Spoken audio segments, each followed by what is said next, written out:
Мага мындай бир суроо келди. Өзүмө кызыктуу болду. Ойлонуп көрүп мындай бир аз ойлонгондо таппадым кайсы сандар экенин.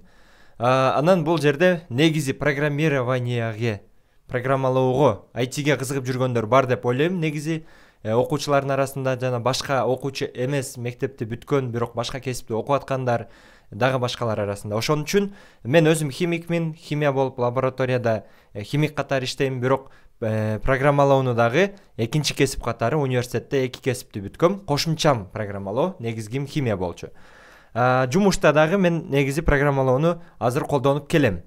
Андай мындай жумуштарды аткарганда. Ошон үчүн бир аз түшүнүк берейин деп чечтим. Ошол бул тапшырманы кантип чыгарабыз? Мисалы бул жерде турат 1, 3, 5, 7, 9, 11, 13 сандарын үчөөсүн колдонуп туруп 30ду чыгарыш керек экен. Бул маселенин шарты айтылган эмес. Мисалы бир санды 3 жолу колдоно алабызбы, жокпу, ал айтылган эмес. Ошондуктан балким бир санды 2 жолу 3 жолу колдонуп отуруп чыгарсак болуп калар. Ошондой бүт варианттарды таап көрөлү. Мисалы мен азыр бул Python'да жазып көрөйүн, Python деген программалоо тилинде.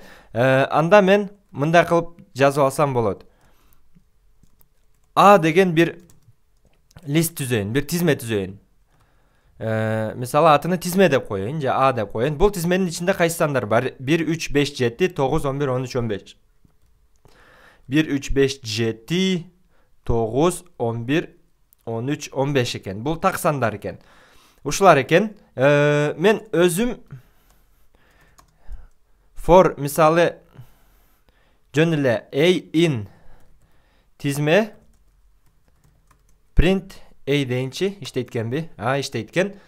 Бул for деген бияктан 0дон түшүнүк бербейм. Программалоону бир аз түшүнүгү барлар үйрөнөсүңөр. Жок болсо анда интернеттен караса болот. Мен өзүм 10 класста дагы интернеттен кайсы тил билсеңер, орусча билсеңер, орусча, англисче билсеңер, англисче, кыргызча билсеңер, кыргызча материал аз бирок. For деген бир тилди тандап, программалоо тилин. Жөнөкөй видеолорун компьютер менен аркасынан кайталап көрсөңөр болот. Мен өзүм ошентип кайталап башында ошентип үйрөнгөм. Негизичи жөн эле өзү кантип установка кылыш керек, бүт баарын түшүндүрөт. Болгону убакыт керек, караш керек. Азыр мен A деген тизме түздүм. Анын ичинде for деген үчүн деген тизменин ичинде белгилүү бир сан үчүн ошол санды чыгар десем, мына мага астына чыгарып берди. 1, 3, 5, 7, 11, 13 деген сандарды. Анда кайра эле менде 3 бош орун бар да. Ошон үчүн for b in бул in тизме дейин.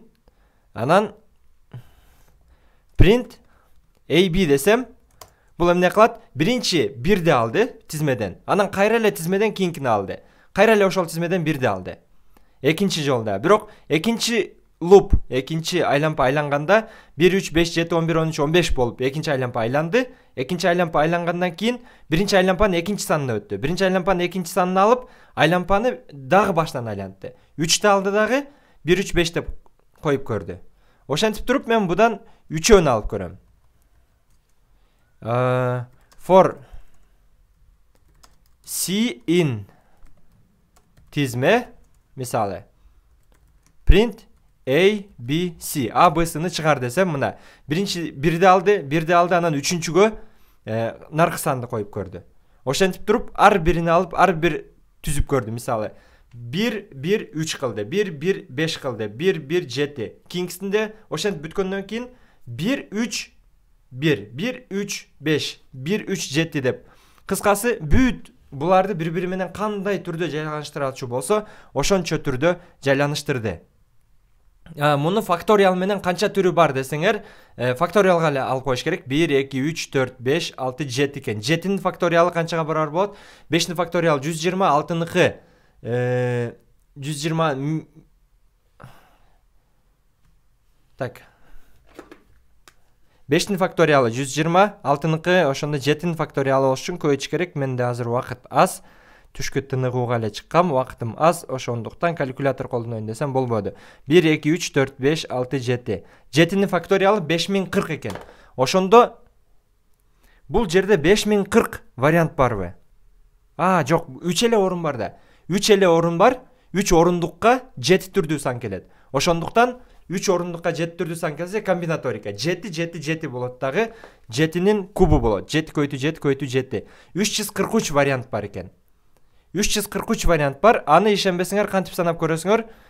Мисалы ар бир жолу айланганда мынакка бир count дегенди чыгарып туруп, эсеп дегенди 0га айлантып туруп, ар бир жолу болгондо count'ка эмнен кошуп коебуз, өзүнө бирди кошуп койсок дагы болот. Анан print count кылып койсок болот. Ошондо бул канча жолу айланганын көрөбүз. 343 жолу айланды. Демек 343 жолу айланды. Эми мен болсо эмне кылайын? Эгерде A плюс мындай болсо, if A плюс B плюс C каша керек эмес болуш керек эле. Эгер A плюс B плюс C барабар 30га болсо, анда эмне кылайын? Ошолорду чыгарайын. Print A'ны чыгар. Андан кийин плюс белгисин чыгарабыз, B'ны чыгарабыз.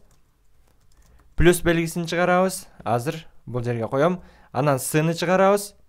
Анан барабардык белгисин коем. Анан барабарды чыгарам. Азыр A плюс B плюс C'ни чыгарам. Эгерде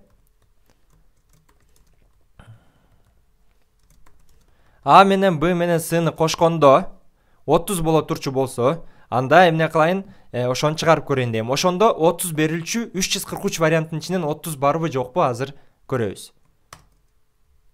Бир жерин туура эмес жаздым. Print A плюс B плюс C барабар. Барабар дегенде дагы мынакка жазышым керек эле да. Барабар белгиси. Анан A плюс B плюс C'ны чыгар.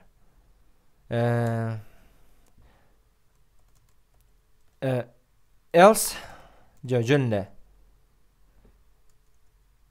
Ушундай бар болсо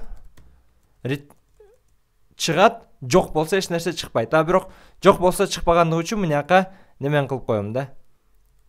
If ашыкча код экен, макул. Силерди кыйнабай эле коюн, ашыкчасын көрсөтпөй эле коюн. Негизи ушинтип да болот. Эгер бар болгондо чыкмак. Суммасы мисалы 31ди берген чыгабы десек, мына 31ди берген ушунча вариант бар экен.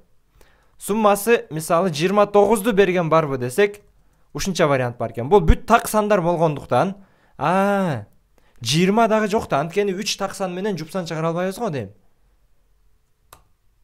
Же чыгара алабызбы? Да, 20 дагы жок экен. Анда 10 дагы жок да. 40 дагы жок да. 60 жок, 100 жок. 72 жок. 16 жок. Билбейм. 1546 жок. Анткени жупсан.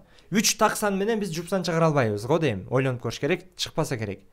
Ошондуктан бизге 30 деген санды береби, 26 деген санды береби, чыкпайт. Кайсылар чыгат? Мисалы 55 чыгышы мүмкүн. Чыкпайт экен. 57 чыкпайт экен. 59 чыкпайт экен. Кайсы чыгат анан? 61 чыкпайт экен. 63 жок. Кодум иштебей калдыбы? 65 жок. 67 жок. 69 жок. Уят кылат го. Чындап эле жокпу? 71 жок. Жетпейт да, чоңоюп кетти да. Бул үчөө жетпейт да, ошондуктан чыкпай атат. 29 чыгат. 3 15 15 15 эң максимум 45 чыгат да. Ошон үчүн 43 чыгабы? 43 чыгат экен. 41 чыгабы? 41 чыгат экен. 39 чыгабы? Кайсы таксан болсо баары чыгышы мүмкүн окшойт бул жерде. Эң кичинеси мисалы 7 чыгабы? 7 дагы чыгат. Эгер бир канча жолу колдоно берсек, бир жолунан колдонгула десе, анда 5 бир жолунан колдонгула дегенде вариант чыкпай калат экен. 9чу. 9ду берген ушул варианттар бар экен. 17ни берген бул мынча вариант бар экен. Анда эң көп 45ти берген вариант чыгат го дейм, бир болсо. 45ти аз эле берет да, 15тен 3 берет да. 43тү берет. 35ти береби?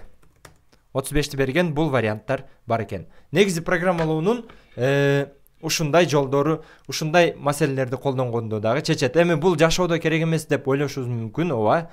Бирок ушуга окшош for else if деген функцияларды колдоносуңар да, эгер мындай болсо мындай кыл, мындай болсо мындай кыл деп отуруп, жөн убакытты көп ала турчу маселени, мисалы карагыла, бир жолу кодду жазып койдук. Бир жолу кодду жазгандан кийин каалаган 3 сандын, ушул 3 сандын каалаган бир санга бизге суммасы береби, бербейби, мынтип жазып туруп эле варианттар чыгарып койдук. Программалоонун негизги максаты эмне ошондо? Биздин ишибизди жеңилдетиш, ишибизди баткылыш. Башында кодду жазганда бир аз убакыт алышы мүмкүн, андан кийин ошол берилген тапшырманы компьютер бат иштегендиктен аткара берет.